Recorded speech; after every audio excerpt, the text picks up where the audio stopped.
नमस्कार. मी इथे आता आग्रा रोडला पारिजात नावाची खूप जुनी हाऊसिंग सोसायटी आहे. ही सगळ्यात चांगली आणि इथे तुम्ही बघाल तर खूप स्वच्छता पण इथे त्यांनी चांगली ठेवलेली आहे. अशी या सोसायटीमध्ये इथे येऊन बघतो तर त्यांनी या ठिकाणी सोसायटीच्या लोकांनी अशा कुंड्यांचं बाजूला हे करून खूप चांगल्या प्रकारे घरगुती बाग टाईप अशी तयार केलेली आहे. बघा केवढी झाडं लावली आहे. इथे आता आपण जे आपल्याला जे ड्रम मिळाले होते ते ड्रम पण इथे ठेवले आहेत. इथे आपण ज्या दिवशी आपण ते वड वाटले ते वडाचं पण झाड इथे लावलेलं आहे या ठिकाणी. एकदम वडाचं झाड आहे. इथे सगळे छोटी छोटी हे आहेत, फुलाची झाडं आहेत. अशी वेगळ्या प्रकारची झाडं आहेत या ठिकाणी. हे मला वाटतं ह्याचं झाड आहे ना, सदाफुली आहे का? हां, हे सदाफुली पण झाड इथे एवढं मोठं झालेलं आहे या ठिकाणी. अशी मोठी झाडं पण इथे आहेत. तर इथे आता आपल्याकडे हे सगळं करण्यामध्ये ज्यांचा पुढाकार असतो असे श्री सोळंकी माझ्यासमोर बरोबर आहेत. त्यांना विचार तुम्ही कसं काय करता, कसं काय किती वर्षापासून करताय तुम्ही याच्यामध्ये? मी इकडे तर 2 वर्षापासून करतो. 2 वर्षापासून करता? घरीच करायचो. हां, आमच्या घरामध्ये जे फुलं झाडं लावली मी करायचो. मग घरामध्ये ते कंपोस्ट करायचं सुरुवात केली. अच्छा. तसं मी ते पुण्यामध्ये इन्स्टिट्यूट आहे, हां, national institute of pre harvesting technology पुण्यामध्ये. बरं. हां तिकडे मी कोर्स केला होता. हां. भायखळ्याला राणीबागला बी कोर्स केला होता. अच्छा. दरवर्षी मी जातो तिकडे. अच्छा. हॉर्टिकल्चरचा कोर्स करायला. आर्टिकलचा कोर्स करायला? हां.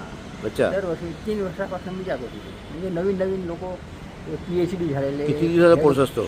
कोर्स किती दिवसाचा असतो? ते 3-4 दिवसाचा असतो. 3-4 दिवसाचा असतो. बरं बरं बरं. आणि काय फी वगैरे असते? इकडे 1000 रुपये घेतात सगळं. 1000 रुपये घेतात. 3 दिवसाचे.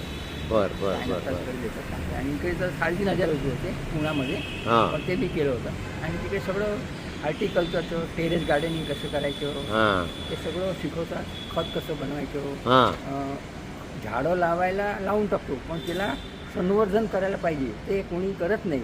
हां आणि ते अर्धे झाडं जातात. आणि माझ्या हिशोबाने मी बघितलं ना, आपण 50 झाडं लावली त्याच्यातनं 10 झाडं 100% भेटतात. आता इकडे मी हे लावलेलं आहे. हे बघा, आणि खत पण पुढे मागे आपण जाऊया. आता खताचं पण बघूया आपण. हे बघा, हे तुमचं रेन वॉटर हार्वेस्टिंग आहे का? हां, रेन वॉटर हार्वेस्टिंग यांनी केलेलं आहे.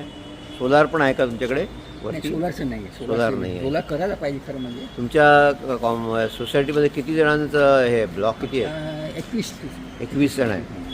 कोण आहे अध्यक्ष वगैरे? अध्यक्ष आहे गिरीश आहे. गिरीश. अच्छा. हे पिंपळाचं पण झाड दिसतं आलेलं इथे. ते लावले काय, पिंपळाचं झाड दिसतं आलेलं. ते काढून कुंडामध्ये लावायला. हे बघा, इथे आता काही सायकली आहेत जुन्या पडलेल्या. ह्यासुद्धा खरं म्हणजे त्यातल्या काही वापरात येऊ शकतात कोणाला दिल्या गरिबांना वगैरे. तर बघा इकडे आलेले आपोआप आलेले. हां, सदाफुली इथे आपोआप आली आहे. बघा, आता आपण इथे मागच्या साईडला आलो आहे. त्यांनी इथे माती पण थोडी ठेवलेली आहे या साईडला. आणि हे मला वाटते ह्याचं झाड आहे ना मोठं, औदुंबरचं झाड इथे आहे. त्या औदुंबर झाडाच्या इथे बाजूला त्यांनी हे खताचं त्यांनी हे केलेलं आहे त्यांच्या प्रयोगात. पहिले ते आधी याच्यामध्ये ओला कचरा खाली टाकतात, त्याच्यामध्ये मग वरती त्यांनी गोळा करून रोज ते सकाळी इथे आल्यानंतर हे झाडांची वाळलेली पानं असतात ती गोळा करतात, स्वच्छता करतात. पानं ती गोळा करतात. हां, हे थैली भरून ठेवली त्यांनी. आणि मग इथे ते फुलं वगैरे पण निर्माल्य वगैरे पण आहे त्याच्यावरती मग ते टाकतात. निर्माल्य आहे. हां, त्याच्यावरती निर्माल्य किंवा घराचा ओला कचरा असेल ते टाकायचं. अच्छा. त्याच्यावरती सुका कचरा थोडं टाकून द्यायचं. बरोबर. ओला कचरा, सुका कचरा, ओला कचरा असं ते सर्कल आहे. आता हे काय फुलाची APMC मार्केटमध्ये फुलं, फळं ते ज्यासाठी देतात ते त्याला चालूबाजूला एरिएशन पाहिजे, हवा यायला पाहिजे. हवा आली ना की ते पुसते पण वास येत नाही. ड्रममध्ये केलं की त्यामध्ये हवा भेटत नाही मधल्या भागला, मग ते तर ते असं करून ठेवायचे. आणि वरती थोडी माती टाकून द्यायची, नाही तर शेण पाण्यामध्ये करायची ड्रममध्ये. आणि गोमूत्र आणि शेण टाकायचे आणि ते जे टाकलं की लवकर तयार होतं ते. अच्छा. म्हणजे असं तरी हे कर. आता हे बघा, सुकं पान आहे, हे तयार झालेलं. हे खत तयार झालं, काळं होतं, तयार झालेलं आहे. बरं बरं, छान छान. गुड. किती वर्षापासून करता? 2 वर्षापासून करताय का तुम्ही? तिकडे आल्यानंतर मी तिकडे आमच्या जुना घर चाळीमध्ये राहतो तिकडे मी करायचो. अच्छा. इकडे आल्यानंतर जागा आता हे नव्या पिढीचे लोक याच्यामध्ये कसे येतील? तिला तुमची समजून गेलं ना तुमची तर पुढची ते पिढी होणार. काय येण्याची शक्यता आहे का ह्याच्यात? हां? काही इंटरेस्ट घेतात नाही, का इथे पोरं बिरं? घेणारे असतात तिकडे. आता मी तिकडे जातो ना, हां. आमचा ग्रुप आहे तिकडे. नाही, इथे आपल्या इथे काय आहे? ते आहेत का कोणी पोरं बिरं त्याच्यात लक्ष घालतील किंवा इंटरेस्ट नाही, घेतील? एक दोन दोन आहेत ते लोक करतात, पण ते हे असं बनवायला कोणी करतं यार होत नाही. खत शेणखत बनायचं पण नाही, एकदम कसं easy आहे, तुमच्या हा आपल्या घरामध्ये केलं ना तरी सोसायटीचा प्रकल्प झाला पाहिजे हां, प्रोजेक्ट, हां. नाही, तर ते होईल. आणि त्याच्यासाठी काय असते, आपण पहिलं केलं ना की ते बघून आता हे मी बघतो पहिले इकडे, आता पहिले मी वरती करायचं ना, हां असं नका करू तसं नका करू, जे टेरेसमध्ये मी केलं तर मला म्हटलं तिकडे नका करू, घाण नका करू तुम्ही पहिलं असं म्हणून. हां. आता म्हणून मी इकडे कोणाला त्रास नाही म्हणून मी इकडे करतो. हां तर आता कोणी काही बोललो नाही. आणि ह्याच्या जे झाडाला खतं टाकली तर चांगली झाडं आले की लोकांना वाटणार की बाबा हे उपयोगी आहे. खरंय तर तसं खरंय. कर. धन्यवाद. मला वाटते आपण सगळ्यांनी अशा प्रकारचा उपक्रम केला पाहिजे. वैयक्तिक पातळीवर जेव्हा आपण जास्तीत जास्त करू तेव्हा मला वाटते लोक अजून याच्यामध्ये सहभागी होतील आणि नाही, वाढ हे होईल. बघा, मी मला तर म्हणते हे नगरपालिकावाले ओला कचरा सुका कचरा त्यांची सुविधासाठी ते लोक करतात खरं म्हणजे. पण ते ओला कचऱ्याचं ते असं प्रकल्प करतात की नाही ते मला करतात नाही. करतात.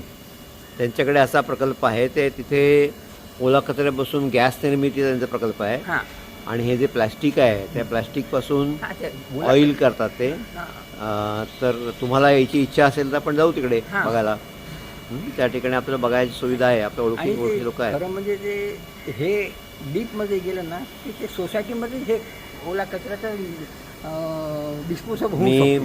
महापालिकेला विनंती करेन त्यांनी अशा प्रकारचे स्वच्छता दूत ठिकठिकाणचे शोधले पाहिजेत आणि त्यांना एकत्र करून त्यांच्याकडून हे सगळ्यांनी मिळून करायचं हरेक काम आहे. सोसायटीमध्ये सांगायचे की हे अशा प्रकारचे प्रकल्प तुम्ही करा हां. तर तुमच्या सोसायटीमध्ये कचरा निघणार नाही. बरोबर. आता हे बघा एक सगळं स्वच्छ करून टाकलेलं आहे. बरोबर. पण इथे एखादं ते एक मशीन असतं, ते मशीन ठेवून करता येईल का आपल्याला? हो हो येते ना ते जे छोटे छोटे. पण मग तुमची सोसायटी याला तयार होईल का? हां, सोसायटी याला तयार होईल? आता सोसायटीला तयार करायला पाहिजे, पहिले आपण दाखवायला पाहिजे नंतर ते लोक होणार. बरं, ठीक आहे. आपण त्यांना भेटूया नंतर आणि त्यांच्याशी पण बोलूया. धन्यवाद काका. आणि ह्याच्यामध्ये काय असतं, ज्यांच्या घरात अर्धा किलोचं कचरा निघत असेल ना, एक अर्धा किलो 1 किलो 2 किलो त्या हिशोबाने त्याच्यात हे असं प्लांट बी भेटतात. ते त्याच्यामध्ये कचरा टाकायचा आणि ते मिनीचं असं मेन्युली केलं, हाताने केलेलं आहे. आपण कमी खर्चात म्हणजे सगळं व्हायला पाहिजे असं म्हणून मिनी केलेलं आहे. बरोबर. पण त्याचे तुम्ही पैसे टाकले ना की ते येतात, ते व्यवस्थित ते लोक करतात. हां अर्धा किलोचा कचरा निघाला तर तुम्ही काय करणार, त्याच्यासाठी अलग इन्स्ट्रुमेंट आहे. हो हो. 1 kilo 2 kilo 5 kilo 25 kilo 50 kilo पर्यंत बेस्ट कचरा बी घाला, ते त्याच्यामध्ये त्याची साईज मोठी असते. बरं ते बरं. करू शकतो आपण, पण ते अवेअरनेस नाही लोकांमध्ये. ठीक आहे. प्रॉब्लेम आहे. बरोबर आहे. धन्यवाद. आपण असं सगळ्यांना सांगूया करायला.